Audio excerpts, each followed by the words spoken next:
Hi, I'm Janelle Friesen. I'm the Public Information Officer with the Health Department, and today is December 3rd, and we're here for our weekly COVID-19 update. And I'm going to have the other folks on here introduce themselves. Erin, do you want to, or Dr. C, do you want to get us started?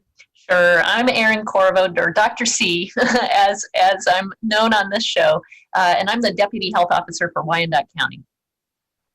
And Elizabeth, you're new to our video updates. You want to introduce yourself? Hi, my name is Elizabeth Gronweg. I'm the Chief Epidemiologist for the Unified Government Public Health Department.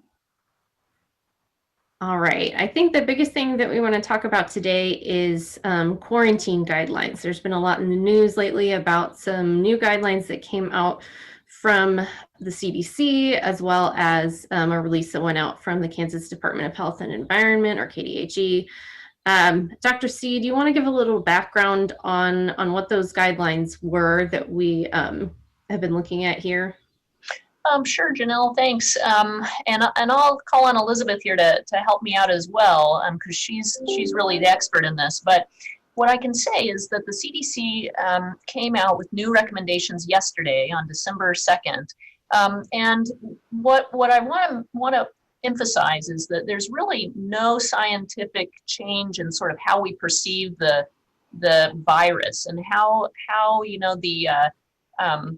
infection occurs, how we think the incubation period, how long that is, and such. And so there's no change to the science in all of this. However, the new CDC recommendations came about because they're actually wanting to increase compliance with things like isolation and quarantine periods. And I'll turn it over to Elizabeth now to get into those details. Yeah, so as a lot of you might be familiar with, for a long time, the required quarantine period after you've been exposed to COVID is 14 days, because we know that the incubation period for COVID, which is the time period from when you're exposed to the virus until you start to get sick and test positive, it can be as long as 14 days. The average for most people is about a week. But the reason that we have a 14-day quarantine period is because it can be as long as 14 days. And so quarantine is when we tell you to stay home, not go to work or school or anything like that after you've been exposed to the virus, because we really think that it helps prevent the virus from spreading in our community. Right, and so these new recommendations, actually shorten that period of time. One thing that I want to say is that, we are not going to follow the new guidelines from the CDC.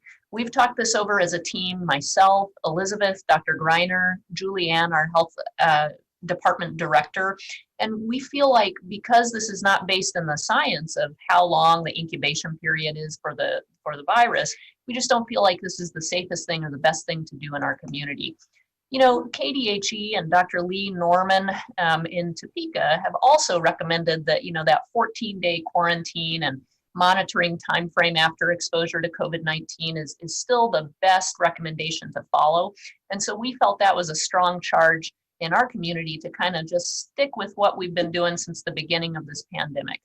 The new CDC guidance, we feel, talks about testing after you've been exposed, just 5 days even after you've been exposed to COVID-19. And then if that turns out to be negative, that you would be able to get out of your quarantine.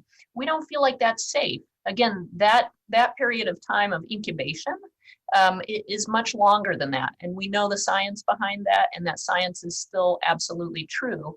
And so we just want to make sure that we're catching all the people who could have been exposed and then may develop COVID-19, so that we don't spread it. We're entering a period of real difficulty in our community. Our percent positivity rates are really high right now. And so I think because of that concern, we think it's best to just stay the course right now. Yeah, and I did want to add as well, COVID's really kind of a tricky virus.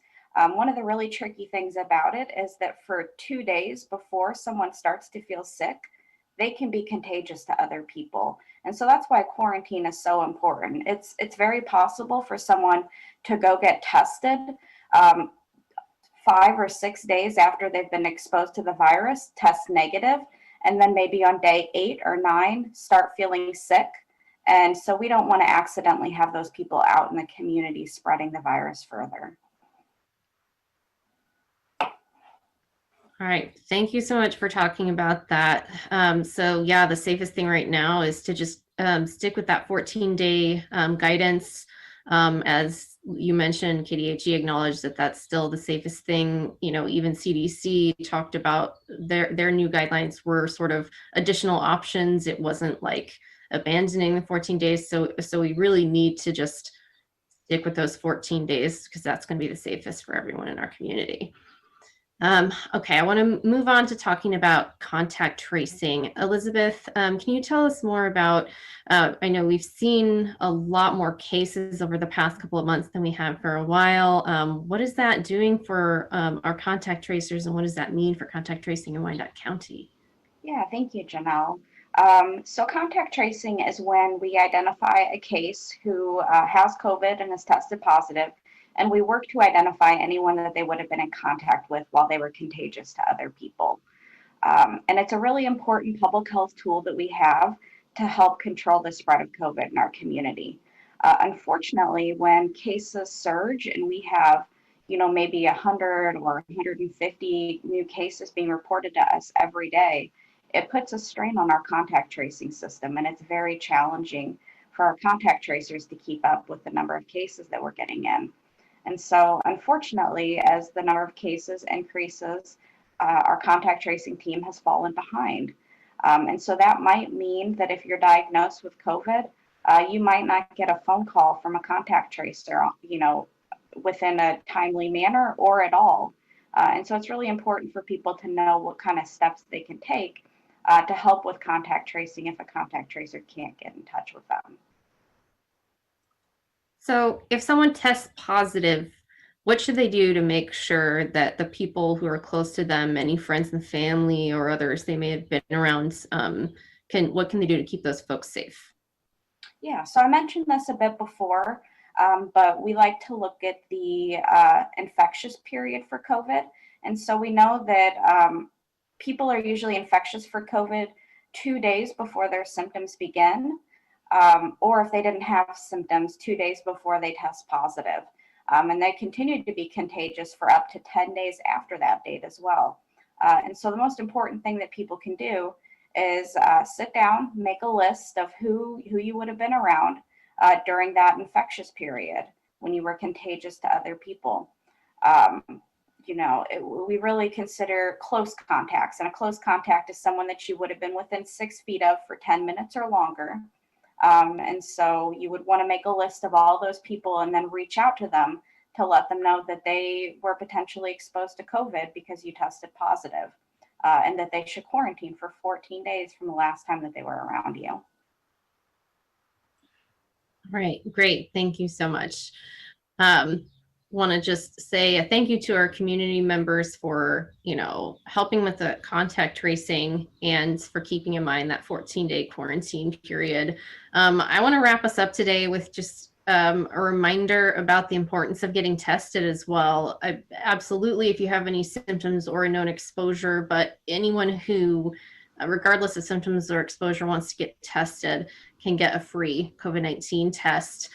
We have seen our testing numbers drop off in Wyandotte County after the Thanksgiving holiday, and we just, are concerned that, that we've seen that drop off because we really need to, our positivity rate is still very, very high, and we know that we still, that indicates we still have pretty high spread of COVID in our community. So we need to keep those testing numbers up. So if you, for any reason, want to get tested, you can please come out to our site at 78th and State. There are multiple free pop-up testing sites provided by Vibrant Health and the Health Equity Task Force throughout the month.